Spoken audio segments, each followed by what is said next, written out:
नमस्कार मैत्रिणींनो, आज परत घेऊन आलेली आहे तुमच्यासाठी एक नवीन रेसिपी, हॉटेल स्टाईल हराभरा कबाब. जेव्हा आपण हॉटेलमध्ये जातो की नाही, तेव्हा सगळ्यांचं फेवरेट असतात स्नॅक्स, ते कबाब किंवा कटलेट. आता आपणही म्हणून आज करणार आहोत हराभरा कबाब किंवा हरेभरे कटलेट. त्याच्यासाठी आता सध्याला बाजारामध्ये खूप छान पालेभाज्या येत आहेत, हिरवे मटारही येत आहेत. त्याच्यापासून आपण बनवूयात छानशी एक मस्त रेसिपी. चला तर मग करूयात सुरुवात. सर्वप्रथम आपण गॅस ऑन करून त्याच्यामध्ये पाणी टाकणार आहोत. पाणी गरम करून घ्यायचं आहे.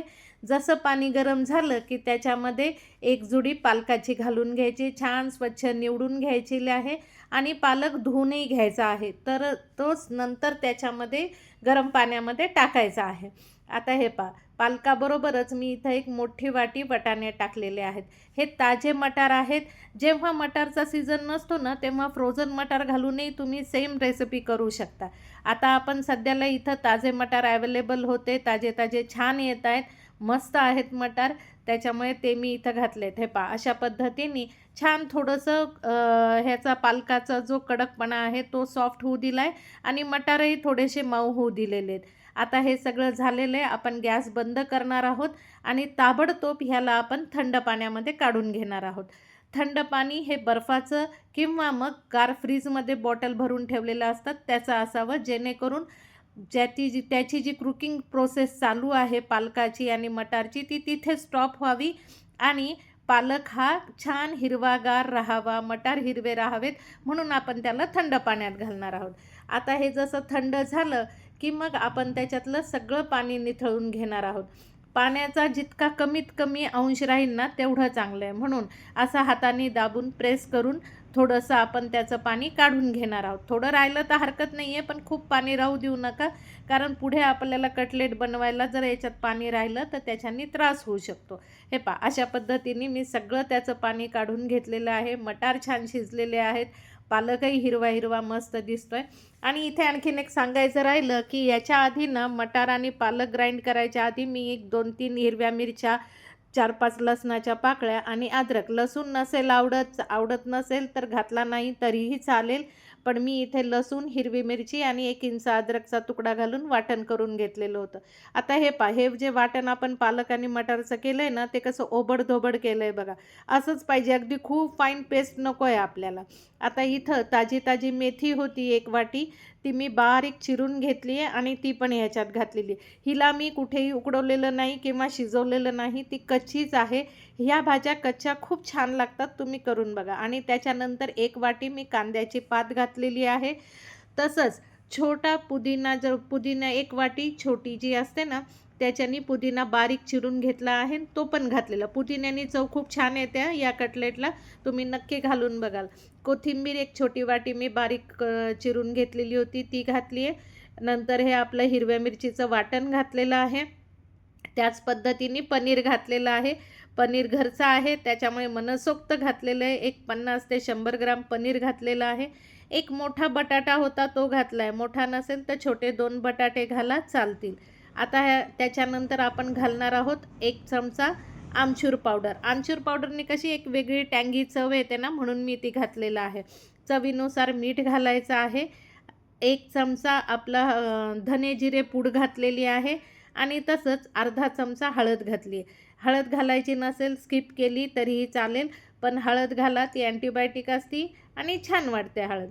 इथं बाइंडिंगसाठी म्हणून मी बारीक रवा घातला आहे अर्धी वाटी. रवा नसेल, ब्रेड क्रम्स असतील किंवा ब्रेड क्रम्स नसतील तर काय करायचं, तर त्याच्याऐवजी रवा घातला तरी चालेल.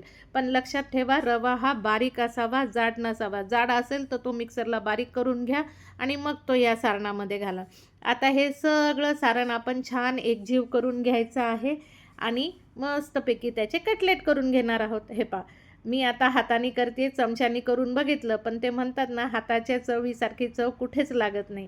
म्हणून हाताने छान असं मिक्स करून घ्यायचं, जेणेकरून जर काही बटाट्याचे छोटे मोठे तुकडे राहिले असतील तर ते पण एकजीव होऊन जातील आणि कुठेही बटाटा जास्त किंवा कमी कुठलीच गोष्ट राहणार नाही. आता अशा पद्धतीने किती छान रंग दिसतोय ना, हिरवा हिरवागार. तसंच छान छान झालेले आहेत. आता आपण ह्याचे काय करूयात, कटलेट करून घेऊयात. कटलेट म्हणा, कबाब म्हणा, हे तुम्ही तुमच्या आवडीने पाहिजे तो शेप, पाहिजे तसं करून घेऊ शकता. मी इथं गोल करते, तुम्ही सिलेंडर टाईपमध्ये पण करू शकता किंवा तुम्हाला पाहिजे त्या शेपमध्ये तुम्ही केले तरीही चालतील. मी तुम्हाला दाखवण्यासाठी इथं 3 ते 4 करून दाखवते. ते बघा कसे छान होतात ते. एकीकडे मी तेलही गरम करायला ठेवणार आहे आणि त्याच्यामध्ये आपण याला शॅलो फ्राय म्हणा, डीप फ्राय म्हणा, आपण हे करून घेऊ शकतो. तुम्हाला जे आवडेल तसं करा. डीप फ्राय आवडत असेल तर डीप फ्राय करा. शॅलो फ्राय आवडत असेल तर शॅलो फ्राय करा. शॅलो फ्रायला थोडं तेल कमी लागतं, डीप फ्रायला थोडंसं जास्त तेल लागतं.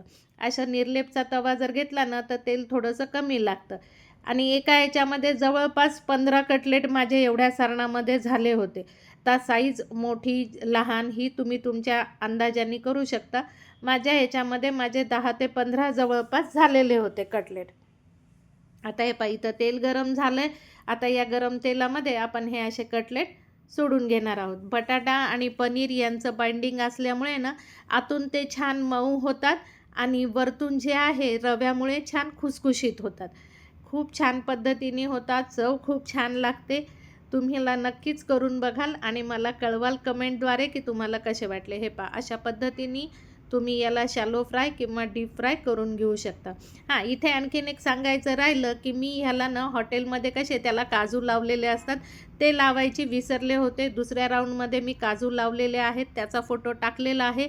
त्याच्यावरून तुम्हाला अंदाजा येईलच की काजू लावल्यावरती किती छान दिसतात. कारण हॉटेलमध्ये जे कटलेट मिळतात ना किंवा कबाब मिळतात ना त्याला काजू लावलेले असतात. त्याच्याने ते खूप छान ॲट्रॅक्टिव्ह आणि मस्त दिसतात. हे पहा अशा पद्धतीने हे सगळं काढून घ्यायचं आहे. तेल ना इतकं जास्त राहत नाही. आता जरी तुम्हाला खूप वाटत असेल ना पण अजिबात तेल त्याला राहत नाही. आता ही पुदिन्याची चटणी होती आणि केचप होतं. दोन्हीपैकी काहीही तुम्ही देऊन अशा प्रकाराने सर्व करू शकता.